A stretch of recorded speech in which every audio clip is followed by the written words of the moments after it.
Hello, my name is Scuria-Herman, and today I'll be checking out How to Be a Carpenter by Aesop Rock. Let's just get right into it.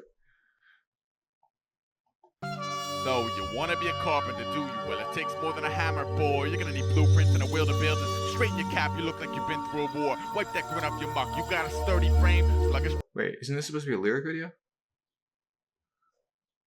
Oh, it's just a speech at the beginning. Well, I feel like that defeats the point of a lyric video if you're not gonna have the lyrics. Even if it's not musical lyrics, I still want to hear them. Alright. Looks like we're doing this the old-fashioned way. How to be a carpenter. Please don't be genius. I cut out from the last video because I thought it would be annoying all the times I complained about genius. But I was complaining a lot. God, it's genius again. Alright. Posture just won't cut it. You're gonna need schooling and take notes. God, if I catch you yawning again, you're gonna regret ever asking for my help. And damn it, you gotta hustle. This is a slacker free zone. And where's my pencil? Go get your hard hat. Here's a nickel. Go get us a ruler and a saw and a drill. Yo, lots of graphics. I used to have a rope ladder, but tighter. Okay, hold on. I just want, because I like that intro. It's different, but it also does feel very much like in the style of Aesop Rock, which I like. I'm just gonna read it out again and then talk about it. But I just like the musicality of it. I do want to point that out. Talking over a record, a very classic style. It also, the beat, especially in this part here. Yawning again, you're gonna regret ever asking for my help. And damn it, you gotta hustle. This is a free zone. That feels very like classic and like old style, which I liked. It gives this sort of vintage feel to it, like it is talking over a record. So you want to be a carpenter, do you? Well, it takes more than a hammer, boy. You're going to need blueprints and a will to build, and straighten your cap. You look like you've been through a war. Wipe that grin off your mug. You got a sturdy frame. Yeah, it's very much, the lyrics are fitting the sort of tone that I was talking about, the musicality of the old-fashioned nature of it. Sluggish posture, we just won't cut it. It's very much old values, old traditional values about work culture and all that stuff. You're going to need schooling and take notes. And God, if I catch you yawning again, you're gonna regret ever asking for my help. And damn it, you gotta hustle. It's a slacker free zone. Yeah. Very much consistent with these themes. And where's my pencil? Go get your hard hat. Here's a nickel. Go get us a ruler and saw. And a saw and a drill and lots of graph paper. Okay. I think I'm gonna look at the lyrics. Like, I think it was like 4 lines by 4 lines here. So, or rather just by every 4 lines. I don't know why I said that weird. So I'll just read it off of here. Just because, I don't know, different format. I think that's cool. We'll see how it works. I am rambling. I'm overheated. Let's find out what this is about. Where's my pencil? Go get your hard hat. Here's a nickel. Go get us a ruler and a saw and a drill. Yo, lots of graphics. I used to have a rope ladder, but tighter with a rungs. I strung it from the highest well out trying to hug the sun. The 7th level buckled and I tumbled from the summit. Now I'm back to reclimbing, this time like my cigarette from. I like this. The reason why I like this is it's very much going against like this intro part over here. In the way that it's sort of hyperbolizing the hero's journey of a career. You know, this like climax of like this arc of getting a job where it's,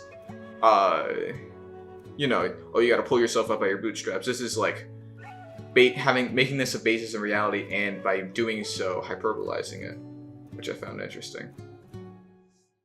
My stitch in division warfare, numbing up the soap subtly in a bullet bath and skip stones in the morning is a flying color phantom tantrum explicable sitting pull the pedals off while flower patch magic hat. Behold, pity the low light parish, Doom City barracks left from Morse course on a horse-drawn carriage by the torch of Polaris to the Badlands, where every bridge collapsed right where the crowd stands, where the witches are fireproof and every preacher's a madman. Frigid be the apples crowd stands.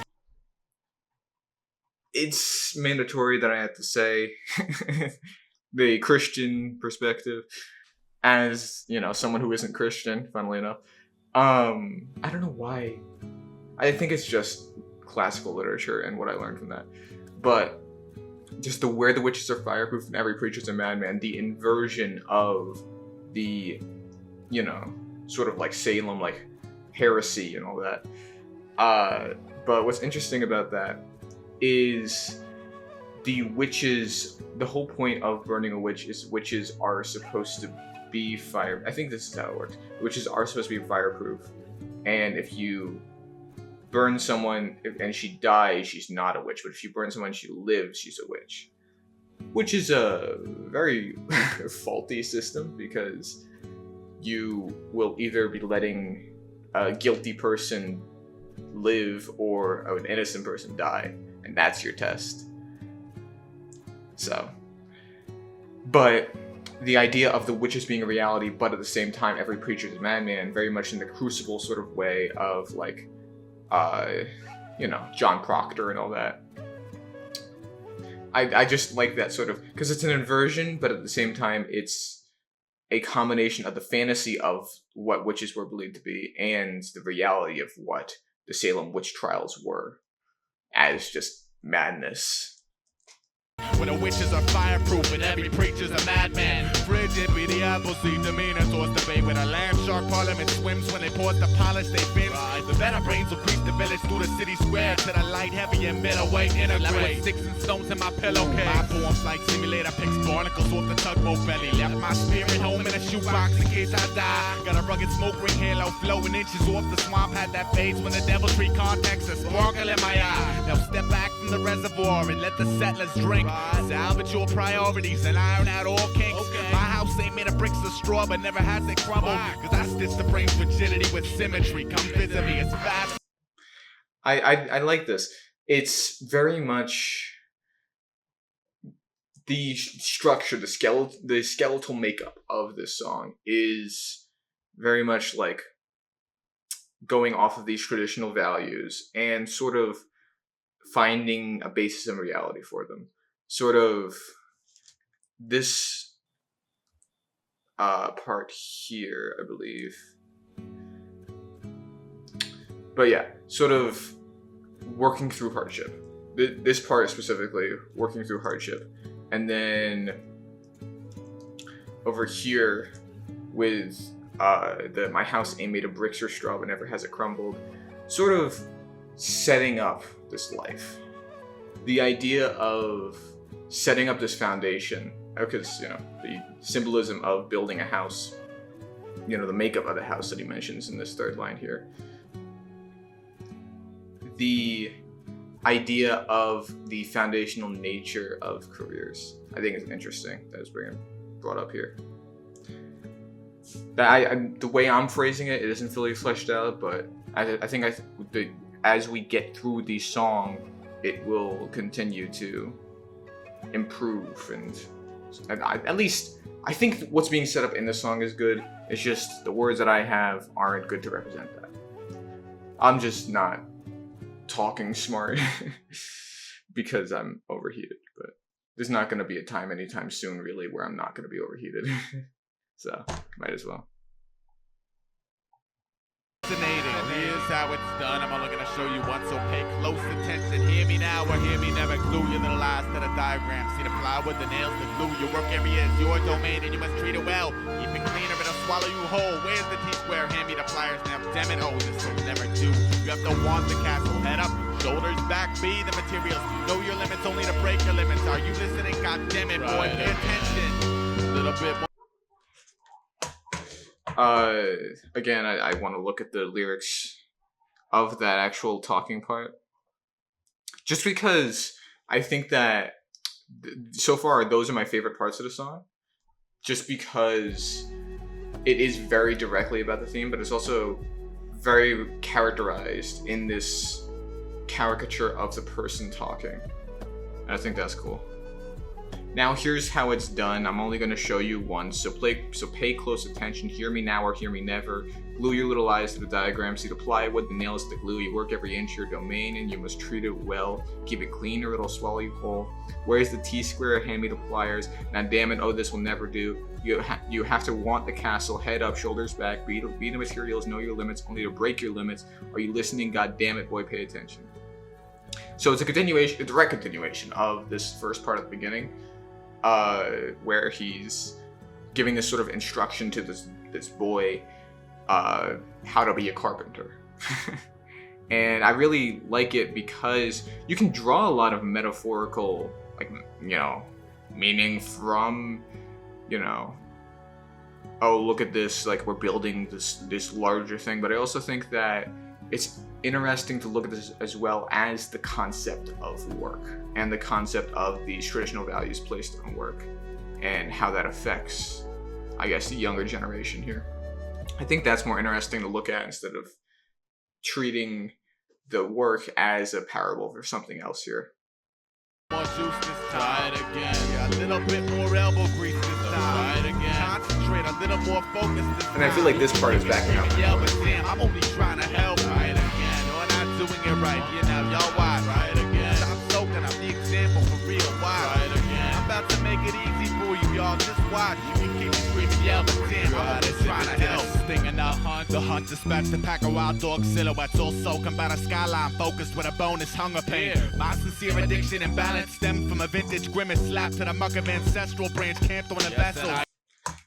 This part right here, the idea here of it's not just as easy as like, oh, just focus, pay attention, you just gotta work at it, you gotta do it, you gotta just be a carpenter. And there's a lot more to life than just being a carpenter, and you can't be a carpenter in a vacuum. Addiction and balance stem from a vintage grimace slapped to the muck of ancestral branch camped on a vessel. I abide. The laws of the hidden desert survived, and every peasant present heated on the crescent less deprived. Yet the exception of pleasant finale binges on the great endangered interests of Phantom Brigade slaving to save that princess. I double the negative. I think it's interesting here to use the verbiage of slaving. And also Phantom Brigades to save that princess. So long since dead adventurers who are working for nothing to acquire this MacGuffin type goal. I think that idea is very cool. Great endangered interests of Phantom Brigade slaving to save that princess. I double the negative to no avail, no promised benefits, just delegates peddling pairs of negatives. The magnify magnanimous appearance here, these innocent opinions shot. What of the madness fragment stagnant? How to make a vision sing, my twigs cling to your pigeon wings. Vision malicious and bent to spit blood in hell's kitchen sink. Organized civility, simpleton citizen mixes to kiss the sky in unison. Sinister city blistered. All I really want's a nickel. Yeah.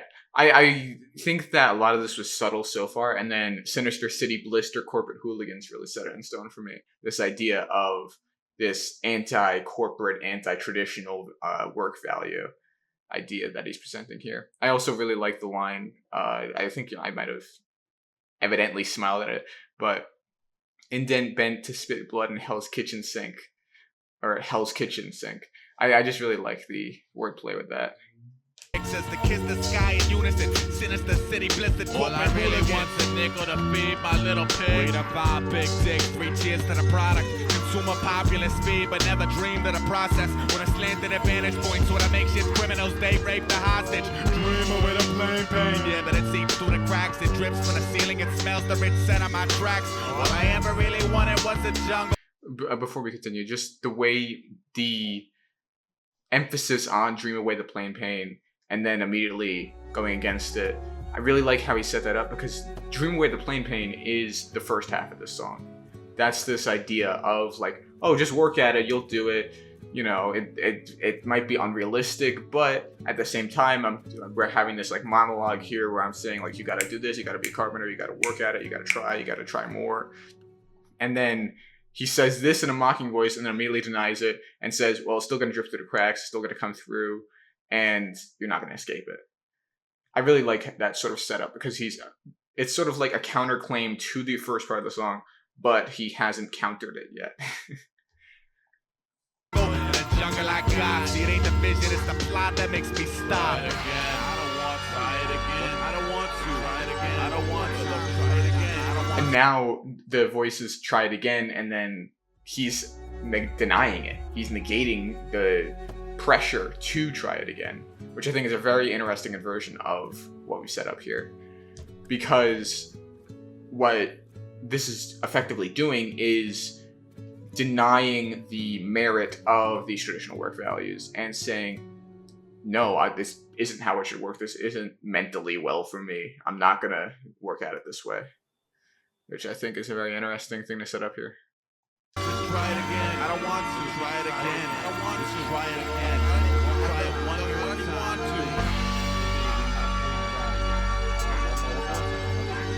Not even interested anymore.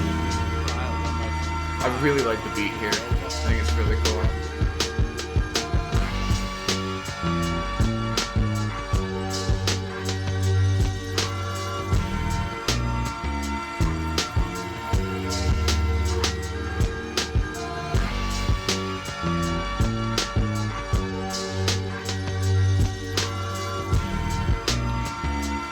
Yeah, I think musically, this is one of the best songs that I've heard from him yet. And I think it's, yeah, I'll wait to.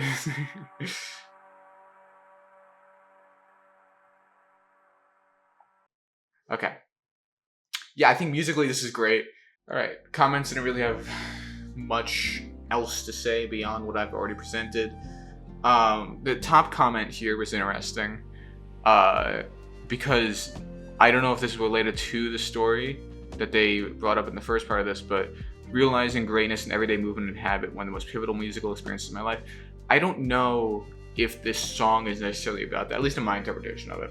I think in this first part, it was connecting the fantasy of this work-life balance, sort of. And it was like trying to bring that into reality. I don't think that was really realizing greatness in everyday movement and habit. I think if that's your experience with the song and not like as in what you think the song means, then I think I can understand that. But if that is your interpretation of the song, then I don't know how you got there. But at the same time, I can't really like say like, oh yeah, you're wrong, because I've been wrong in 90% of these, or wrong. I don't think you can be wrong. So interesting to see someone that I would fervently disagree with about the interpretation of the song, if I'm reading that correctly. Regardless, I know this is going to be a shorter one, but I didn't really have much to say, and I'm overheated. This video is probably going to come out late today because I'm filming this the same day I uploaded, probably. But that's all for me. So until next time, adieu.